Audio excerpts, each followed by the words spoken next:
Welcome to the Indiana Association for College Admission Counseling Virtual College Fair. Thank you for joining us. A few housekeeping announcements before we get started. You can use the Q&A button on your screen to type your questions to our presenters at any time. This session is being recorded and will be available within about a week at strivescan.com/Indiana. And now I'd like to turn it over to our presenters. And first up is the University of Health Sciences and Pharmacy in St. Louis. Hi guys, thanks for being here. My name is Jordan. I am the admission counselor that works with all of the students out of the state of Indiana from the University of Health Sciences and Pharmacy.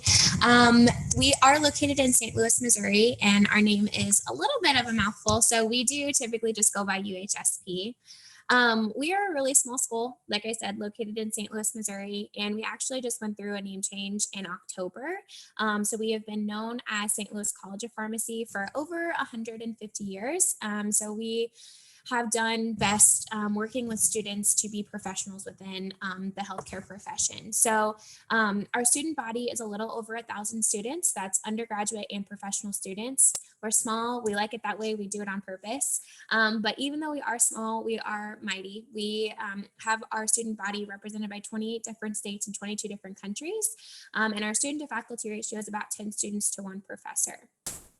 We, like I said, did go through a name change, and it's because we started adding other undergraduate majors outside of pharmacy. So we do have 6 different undergrad majors, 3 pharmacy pathways, 2 graduate programs, and then 4 advanced opportunities that are plus partnerships with other schools. One of the best things I think about our school, though, is where we're located.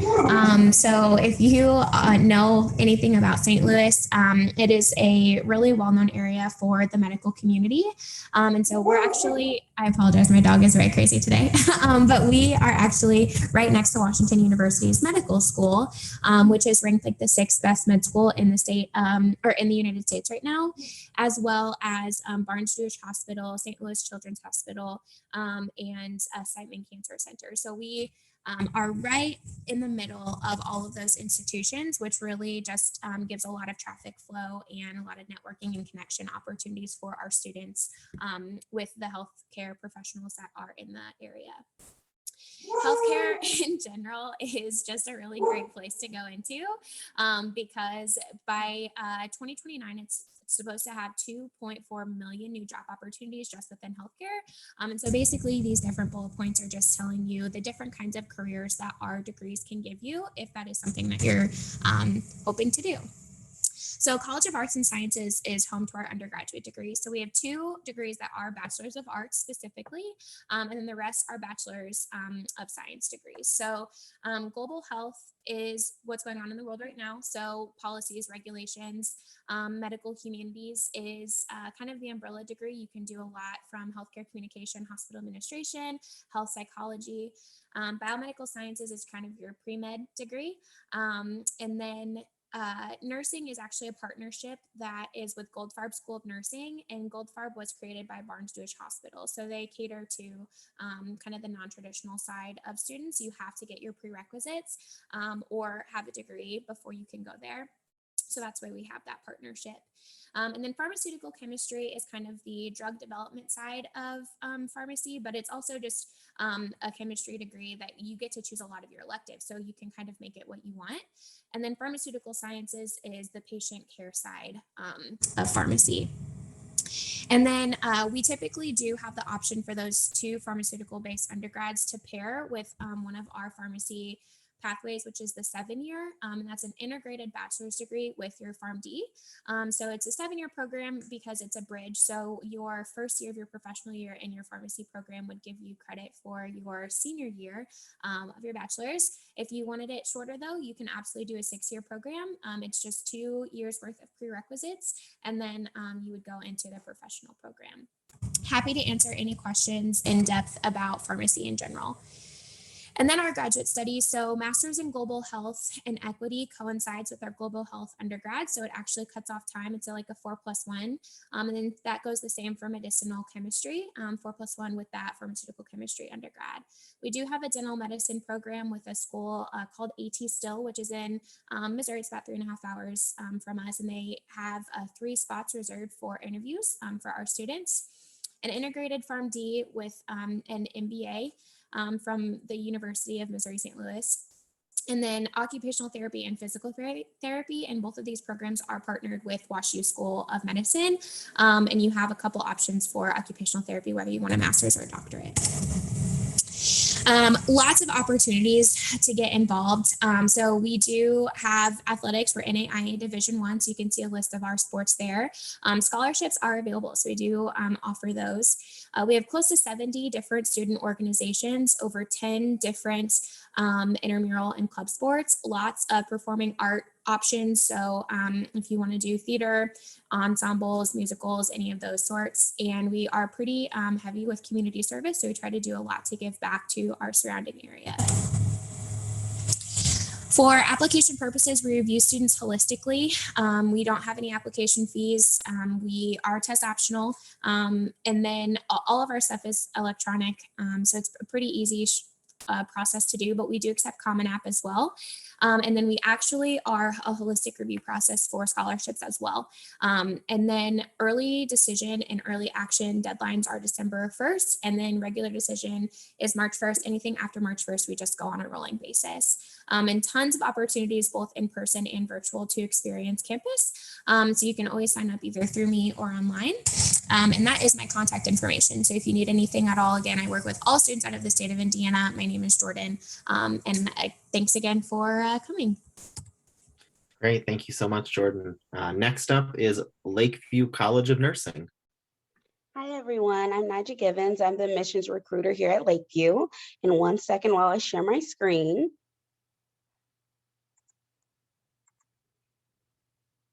So here at Lakeview, all we do is nursing. Lakeview is a 4-year institution for college juniors and seniors. So all of our students are actually transferring in after they complete their freshman and sophomore year and their gen eds and prereqs at either community colleges or other 4-year universities. Our students graduate with their bachelor's of science in nursing, and then they take the state boards to get their RN license. A 95%, we scored a 95% for our NCLEX pass rate, which is the state boards. About 91% of our qualified applicants are offered admission to our program. Because we have 2 campuses, typically we don't have to waitlist students. We have 2 campuses, one in Danville, Illinois, and the other campus is in Charleston, Illinois. Our Danville campus is about an hour and a half from Indianapolis, 2.5 hours from Chicago, and our Charleston campus is about 2 hours from Indianapolis and 2 hours from St. Louis. We are a private college, so tuition is the same rate for both in and out of state students. Both of the campuses offer the same amenities. Our students are going to campus on class. We are in person. We have skills lab, and then they're also going to clinicals at surrounding medical facilities in the nearby counties. So a great thing that Lakeview offers are a lot of scholarship opportunities. So tuition is about $27,000 per year. Our program is 2 years, and we do have an accelerated track, but our students really aren't paying that much. 84% of our students receive some type of financial aid. Since we are a transfer college, or all of our students are transfer students, we do have a merit-based transfer scholarship worth $20,000, a need-based transfer scholarship worth $20,000, and then we also have a lot of private scholarships as well. So we just require that all of our students complete the FAFSA so that they can apply for all of our private scholarships. For the admissions process, we're not looking at your SATs or ACTs. We're strictly looking at your GPA and coursework that you've done in college. So you complete those first 60 credit hours, and my job is to work with you as you complete those courses to make sure that you're a strong candidate. You have to have a 2.5 GPA or higher, and you have to complete the HESI A2 entrance exam. And basically what that is, it's a test that tests you over your prereqs, your anatomy and physiology, your chemistry courses, and most importantly, your reading scores. This is an example of the coursework that's required for admission.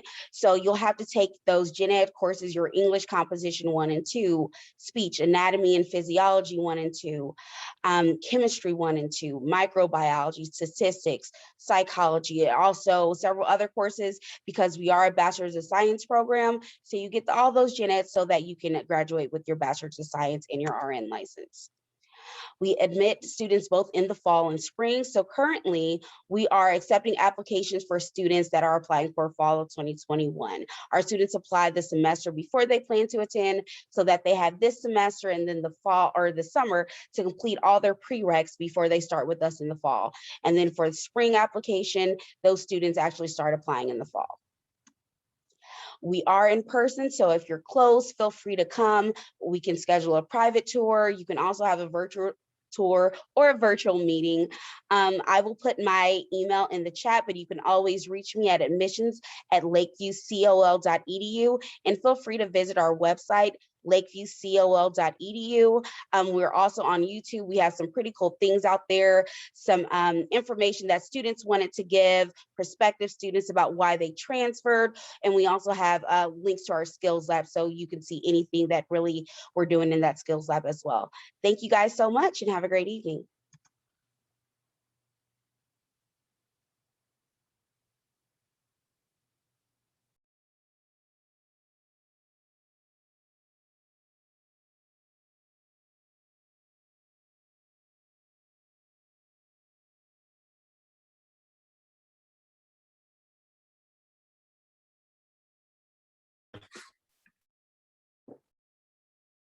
Hi there, sorry about that. Next up is the Indiana Army National Guard.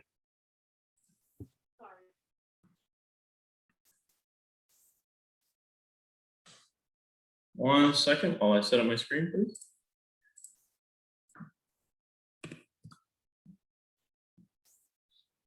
All right. Okay.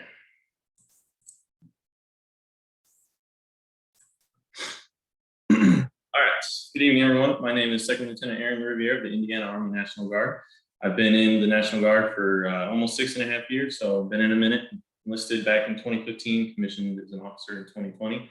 Currently, I'm the executive officer for Bravo Company and as a recruiting and retention battalion, so we'll jump right in this. All right, so what is the National Guard? For the National Guard, it is one of 3 components of the United States Army. You have active duty, you have the reserves, and you have what is the National Guard. And a lot of people don't know exactly what is the National Guard compared to the other 2. So this slide kind of breaks it down. So the National Guard is a state agency. Each state and the 4 territories have their own National Guard. They each have what we call the TAG, the Adjutant General, which is appointed by their governor. And based on the size of the state and how much funding they get, varies the amount of employees. The Indiana Army National Guard has 11,000 plus employees with a $300 million payroll, which the vast majority of that is federally funded. We have both a state and federal mission. Now, what that means is the governor can activate us for any kind of weather scenarios, floods, tornadoes, anything of that nature. Can also be activated for any kind of riots, things like that, or civil unrest, anything of that nature that's going on.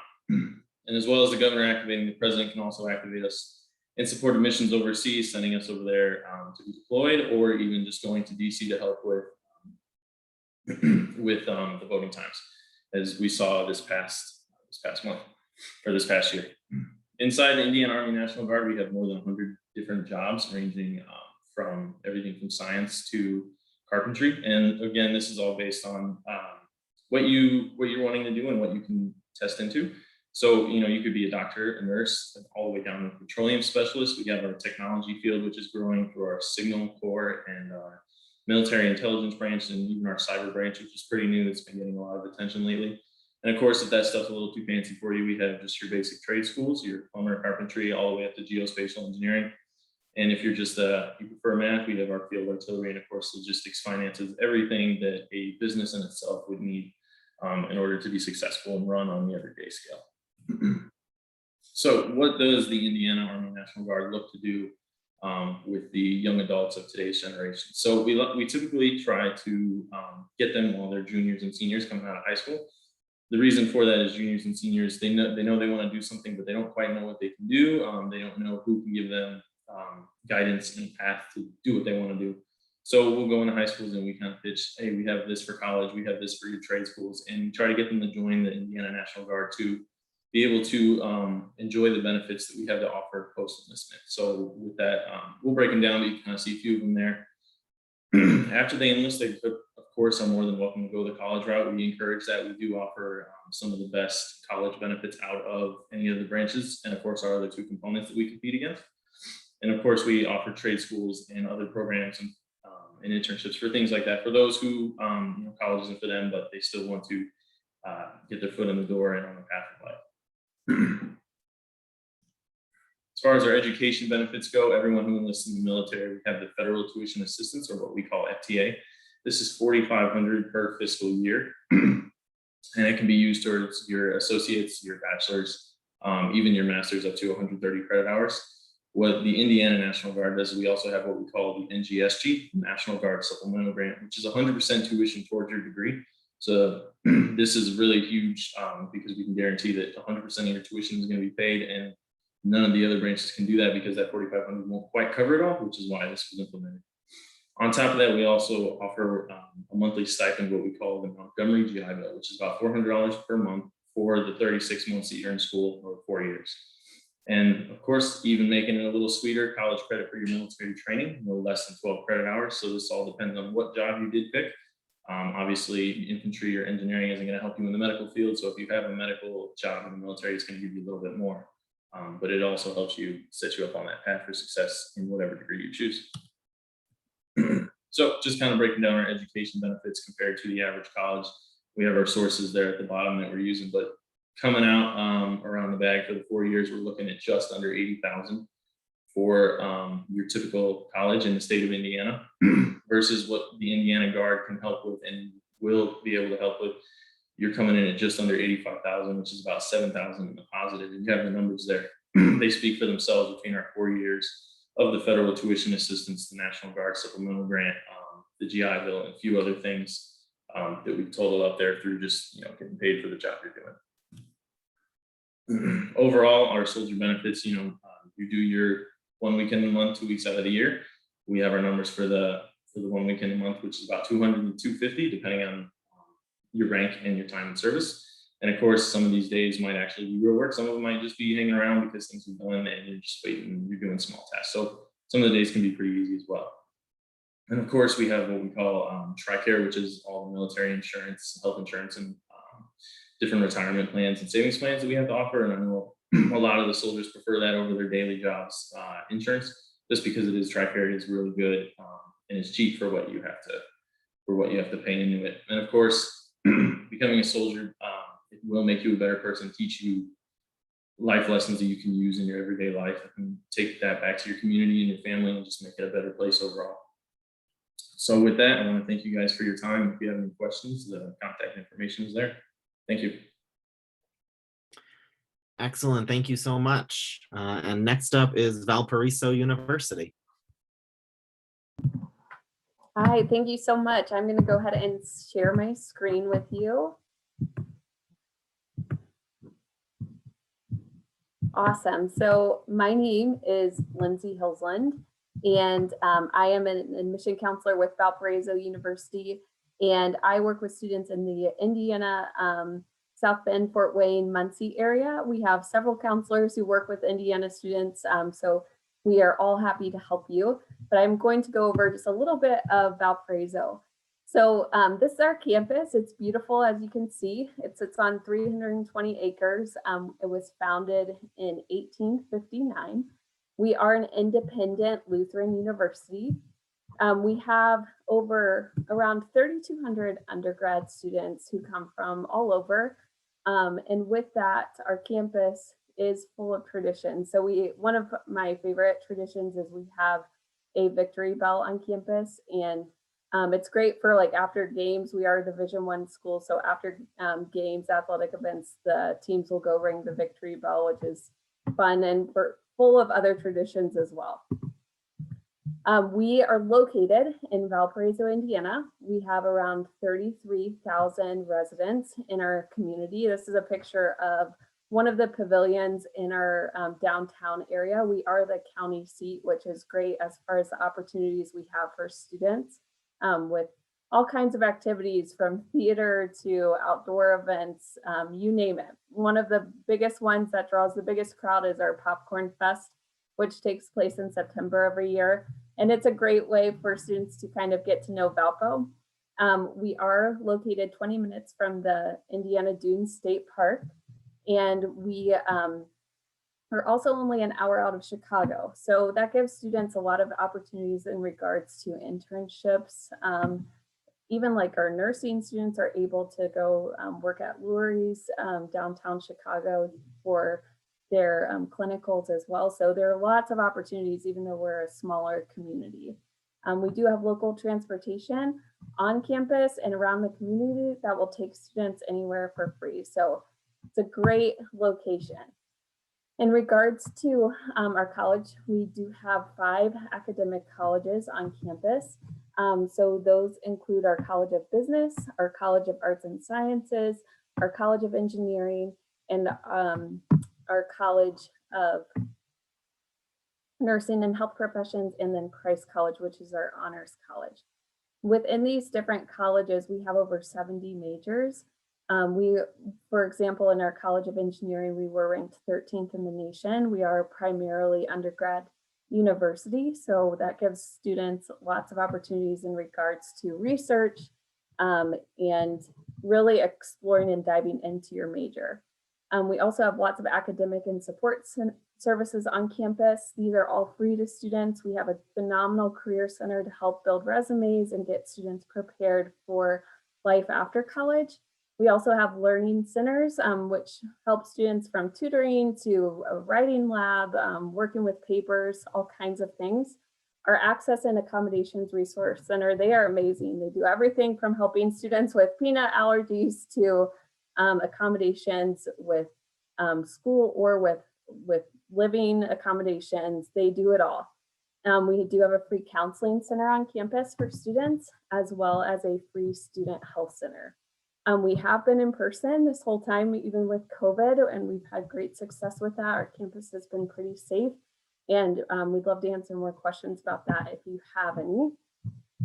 In regards to our community, so student involvement, we have over 100 different clubs on campus for students to get involved in. We do have both fraternity and sorority life. It's over 33% of our students are involved in fraternity and sorority life, which is pretty great number. And then those fraternities and sororities are very service oriented, which is great because our community is one that loves to give back. We do have our University Programming Council, which is constantly creating events, bringing in concerts in the spring, all kinds of activities. We are Division I, like I mentioned before. But we also have intramural and club sports for students who would like to do things a little bit more recreationally. We have our Office of Multicultural Programs, which is a great way for students to get invested in all kinds of cultures, communities, and we do offer over 50 study abroad programs. In regards to our residence life, we do have 3 freshman residence halls. We have a 30-mile commuting radius for any students who are interested in commuting. And with that, it's great because we have so many options on campus to get involved that you still feel like you're on campus, even if you are commuting. We are asking that students, if they're living on campus, live on campus for 6 semesters, and that really builds the culture of Valpo. And we do have 7 residence halls total with living learning communities as an option as well for students if they would like to, which those are, for example, we have a German house on campus, which you eat, sleep, and breathe German. So lots of opportunities. Definitely encourage you to come visit campus. It's free to apply online, and we can't wait to see you. Great, thank you so much. So that does bring us to the end of our presentations. We now have some time for Q&A, and I'll ask all of our presenters to come back on camera and respond to this question. What advice would you give someone going through the college search process? And I'll ask that they go in the same order that they presented. Yeah, so my answer is pretty simple, hopefully. It's really just visiting campus, I think in any way, shape, or form, but I think that that's really when students get a feel and kind of decide whether a school is really for them or not. So I think that being able to step on campus, if you're able to do that in person, but even virtual, to kind of get an idea from different departments and talk with students and all of that good stuff.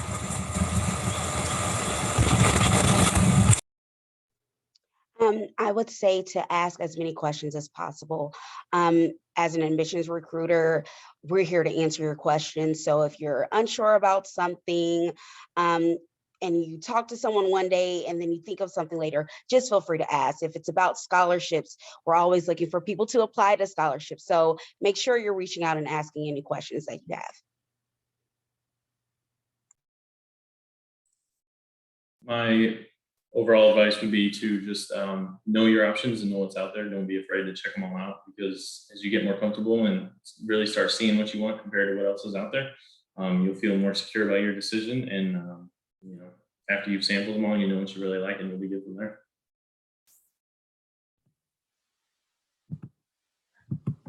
Oh, sorry about that. My advice would be, I would echo Jordan's advice of visiting campus. I think that's so important, but I would also encourage you, if you have an opportunity to connect with current students, to do that and really pick their brain, because they're the ones who are living this experience and will be able to really tell you the ins and outs of what the culture is really like. Awesome. So our next question is, what is your favorite event or tradition on campus? We have an event, depending on the season, is either the watermelon bash or the pumpkin smash, and it is exactly what it sounds like. So we put a tarp out in the middle of quad, put a bunch of either watermelons or pumpkins down, and students get like the carnival hammers and just get to relieve a ton of stress and have a fun time doing that. And it's unique. I think I don't know many other schools that do that, and definitely one of my favorite, as well as I think campus favorite too. Each semester, our seniors participate in triage day, where they walk in and the faculty and actually some of the underclassmen that actually have volunteered to participate have a scenario planned up. And then next thing you know, they have to triage patients. Students are acting. I got to participate this semester, and I think the situation was that an earthquake had hit. So we had students acting like their pelvics had been crushed. They were carrying each other, diagnosing people in this skills lab. It's really great to see everything that they've learned, but it really lets them kind of relax and have fun while they're being assessed as well. So it's really cool. It's really awesome to see everything that they've learned, how they incorporate all the different medical techniques, our skills lab, and even actually some of our makeup artists work and things like that to do wound care. So it's really cool, but it's something that I think the students kind of look forward to as their, rite of passage when they're about to be out there in the nursing field. Favorite event, I'd say that ours kind of speaks for itself. I'm sure everyone has their idea of it, but just basic training that every soldier in the United States Army has to go through. Whether it be basic training as a whole, or you do something a little different depending on what kind of job you're going into. Everyone goes through that training, and something they never forget. They carry it with them, whether they have a 40-year career or just a 4-year career, and they'll never forget it, and they'll carry it with them through the rest of their life. Awesome. One of my favorite traditions on campus is every year we have some Christmas traditions. So we have a big tree lighting out in the lawn, and it's just beautiful. But then we also have a really cool Christmas concert that takes place in our chapel, which our chapel is gorgeous. I definitely encourage you to visit. And the acoustics in there are amazing. We have all the choirs performing all types of music, and it is just amazingly beautiful. Awesome. So our last question is, give an interesting or fun fact about your school. So our mascot was chosen by our 1995 class. And they actually, his name is Mortimer McPestle. So we are the Eutectics. And this explains everything that we are as an institution. It's a chemistry term that all of our students go through their very first semester of school. And it is a chemical compound that you mix two solids to form a liquid without a boiling point. So Eutectics, and I always get asked like how to even pronounce our mascot. So I always have to then describe how we kind of came up with it too. So An interesting fact is that our college is over 125 years old, so we have a lot of history with Lakeview. When you come to our Danville campus, we actually have some of the older nursing uniforms from back in the 1800s. So it's really cool. You can see the history of the college, the old instruments that they used to use, the glass syringes, things like that, old uniforms from when our students, their actual tuition would get paid by the Army if they were to enlist in World War II. So it's really cool. It's a lot of history, and we really care about our students. So yeah, that's an interesting fact about us. All right, so interesting fact about the National Guard is that the National Guard is actually older than the United States itself. It dates back to December 13th, 1636, when the first organized militia was formed in Massachusetts, back when the country was first being populated and colonized. And so that's the interesting fact. Cool. An interesting fact about Valpo, we have a really unique group of alumni who graduated from Valpo and are doing really cool things. One of those is Ginger Z from Good Morning America. So we have a great broadcasting, communications, and meteorology program. So that's kind of a fun fact about Valpo. Excellent. Well, thank you all so much. That does bring us to the end of this session. So I want to say thank you for joining us. And when you close this window, there will be a link to a very quick 4-question survey. And we do appreciate any feedback that you can provide. And you'll be able to find the recording from this session and other sessions from this college fair in about a week at strivescan.com/Indiana. So thank you so much and enjoy the rest of your evenings.